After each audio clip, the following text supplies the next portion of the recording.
This time, we're making a bench from an 80-year-old reclaimed beam with this crazy sculptural inlaid concrete base. Let's get to it.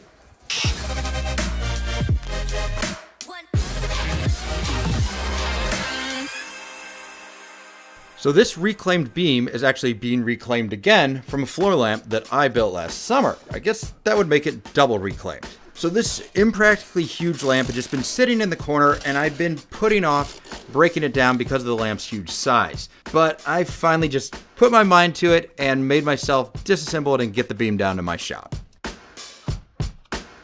With the beam in the shop, it was time to figure out how to cut this almost 9-inch square beam down to the right size. My circular saw, pretty deep, but not enough to go halfway through.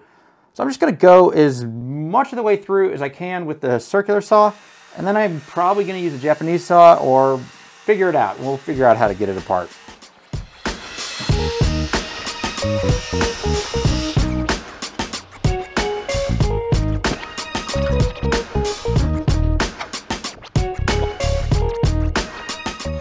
So I've got a pretty substantial chunk left here. I have a couple ideas for it, but I'm kind of curious. You guys have any thoughts, anything you'd like me to see to make? It's about a 2-foot length of this beam that's left over. Leave a comment and let me know. Next on the to-do list was filling a large crack in the beam with epoxy resin. Before pouring, I used tuck tape to cover all the cracks on the other sides, which prevents the resin from leaking out. I mixed up the epoxy and then added white pigment. If you've seen my past videos, you know I'm not a big fan of sparkly, glittery pigments in epoxy. For me, the opaque white pigment contrasts the wood nicely without being over the top. Now to be honest, the epoxy really wasn't necessary to stabilize the beam. This thing is like 80 years old, so I'm pretty confident that it would have been structurally stable without the epoxy. However, I didn't want a big crack on the top surface that people would be sitting on, and thus the decision to fill the topside crack with epoxy, but leave the cracks on the front and back of the beam open to keep as much of the reclaimed character as possible. Before we get to concrete, let's talk quickly about design. I was inspired by this Tripinta bench from Nowhere Mechanica, but I wanted to use concrete instead of steel. So I spent an afternoon sketching out a bunch of different ideas for the bench and ultimately ended up deciding on this design. The openings in the middle of the base will be created by pouring concrete around foam knockouts.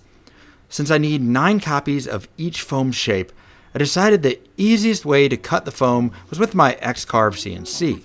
I used inexpensive 1-inch foamular you can pick up from any big box store, which cuts really easily on the X-Carve.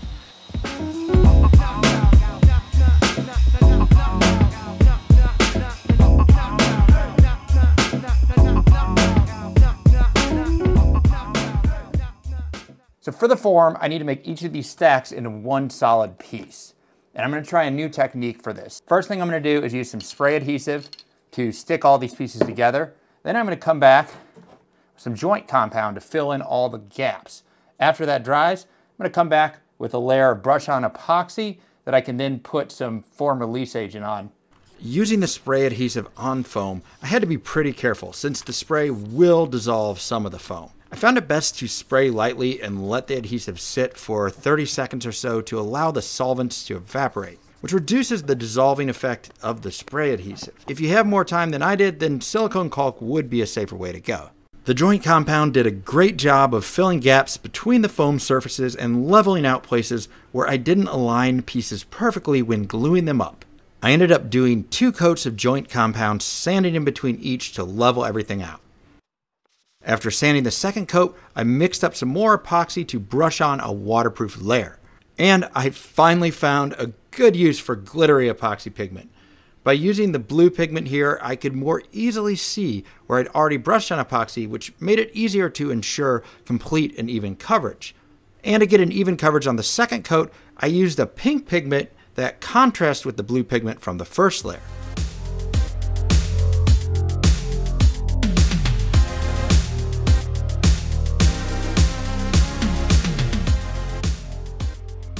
The exterior walls of the form are made from melamine. For this one, I decided to spend a bit of time cleaning up some of the melamine from those past projects so I could reuse it. And just for fun, let's see if anyone can recognize which projects the melamine was previously used for from the shape of the residue on these pieces. Leave a comment with your best guess.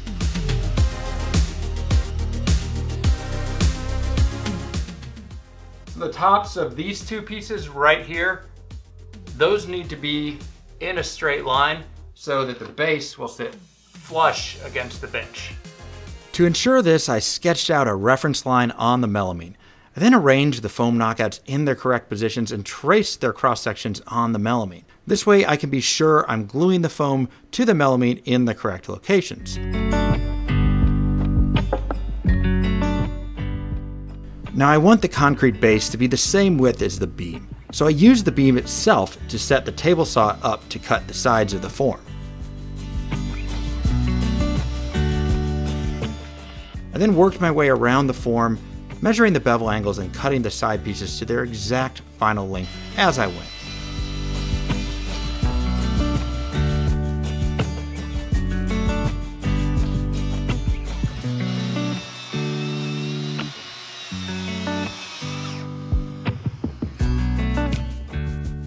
I hot glued scrap 2x4s to the outside of the melamine sides to provide support. Now, I've had success in the past using hot glue only to secure the pieces of the form, no additional support, but let's come back to that later. For this project, I decided to try a new type of high-performance concrete mix from Fishstone.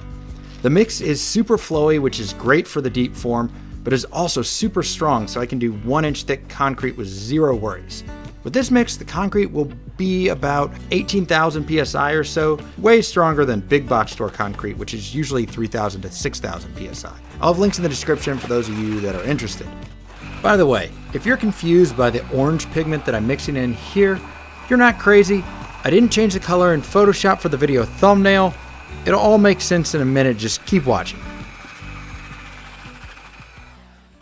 So for this project, I'm using PVA fibers instead of the glass fibers that I normally use.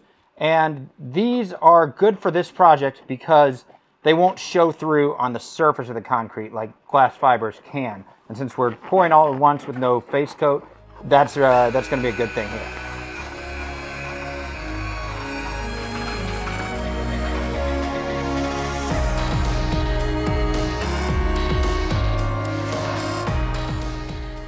I've had success with using hot glue only, no screws, for forms in the past. But this was a case of just adding too many new variables at once, and as a result...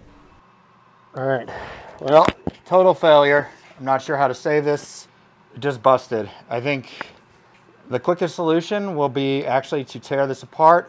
I should be able to clean everything off if I can just rip all the concrete out, remake the form, but we'll use some screws to secure everything this time because, yeah. I disassembled the form and used wet rags to clean all the surfaces. There were a couple cracks in the epoxy that occurred while disassembling, but they were pretty easy to patch up. To make sure the sidewalls would hold, I used my Kreg K3 jig to drill pocket holes in all the 2x4 support blocks. I then caulked around the foam pieces and reassembled the form for a second attempt.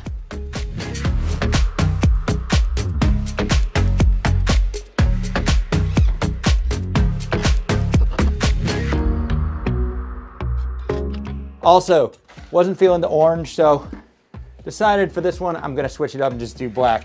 One other note on this new concrete mix. It has an admix in it that literally drives air bubbles out of the mix. You can see the bubbles coming to the surface here. This results in a super smooth surface of the concrete right out of the form. So before we pour this concrete, I want to take a second and tell you about a company I've become a huge fan of over the last few months and this video's sponsor, Duluth Trading Company. So here's the issue I've had with workwear in the past. When I wore it, I felt like I was heading to some late 90s rave, just swimming in these baggy clothes. I ended up just kind of wearing my normal jeans in the shop, and the results were, well, here's Exhibit A. We got Exhibit B. Yeah, I don't think that's supposed to happen. So when Duluth approached me about trying their new slim fit line, I was really excited because I knew Duluth made durable clothing. And the question for me was, will it look good? Obviously, fashion is in the eye of the beholder, but I personally really love how they fit and look. Everything I've worn in this video has been from Duluth. It's basically become my uniform in the shop. So I'm a jeans and t-shirt guy, and my favorite item is these double flex Ballroom slim fit jeans. They've got a hidden crouch gusset that won't rip, triple stitches, reinforced pockets, you name it. They're gonna last, they look good. 2 thumbs up from me. I'll leave a link to these and all the other items of clothing I wore in this video in the description below. If you're interested, highly recommend them. Thanks to Duluth for sponsoring this video, and now let's get back to the build.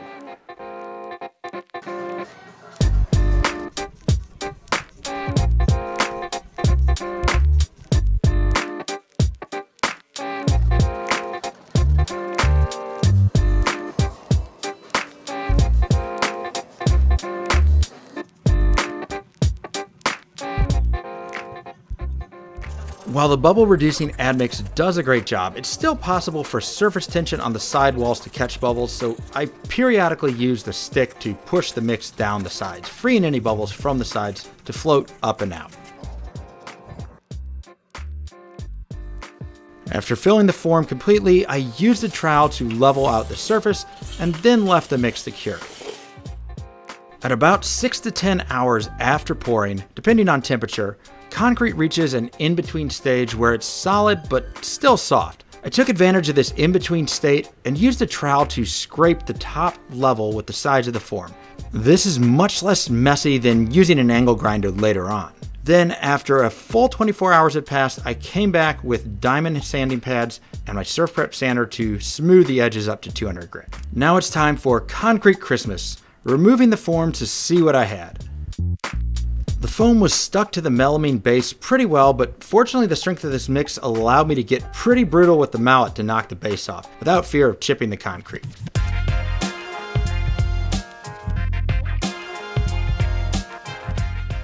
To remove the foam knockouts, I found the best approach was using a Forstner bit to hollow out the middle, and then using a trowel to pop the sides of each foam layer out. If I were to do this again, I would cut out the center of each foam piece on a CNC, so I wouldn't need the messy step of drilling out the middle. About an hour after demolding, I gave the surface a quick, wet hand sanding with 400 grit sandpaper. This evens out all the color and removes the melamine texture from the surface. At this point, I posted a poll on my Instagram stories about whether to go even darker, and ultimately decided to stain the concrete with black India ink. I diluted the India ink 1:1 with water and applied several coats.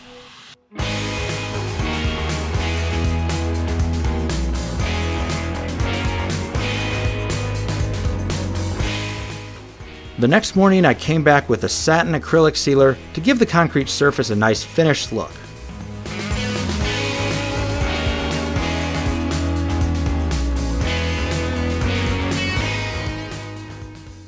Now it's time to finish the work on the reclaimed beam.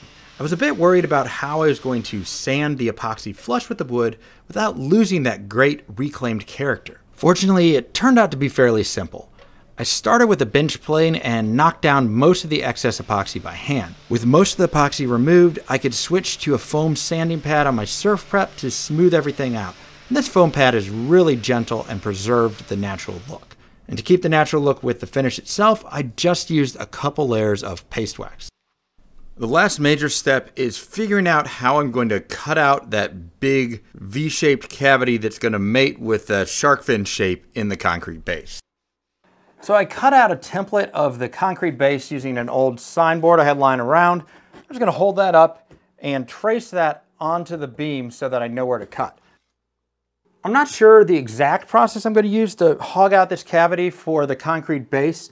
I basically just laid out a whole bunch of cutting tools and gonna wing it. I've got chisels, Japanese saw, reciprocating saw, circular saw. We're just gonna start kind of hacking and get this big chunk out of there however we can.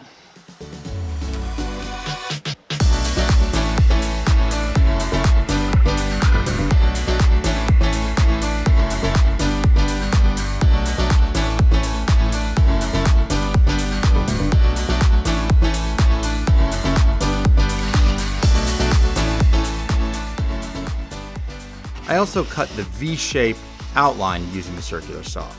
The most challenging point was the bottom of the V in the middle of the beam, and I ended up using the combination of a reciprocating saw with a flush cut blade and a flush cut Japanese hand saw.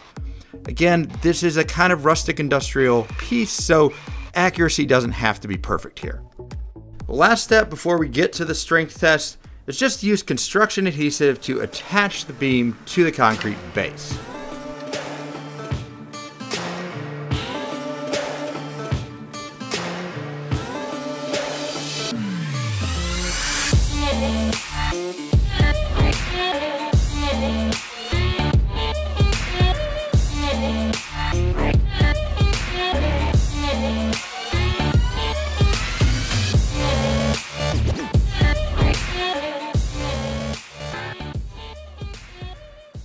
For all you doubters, we'll do a quick strength test.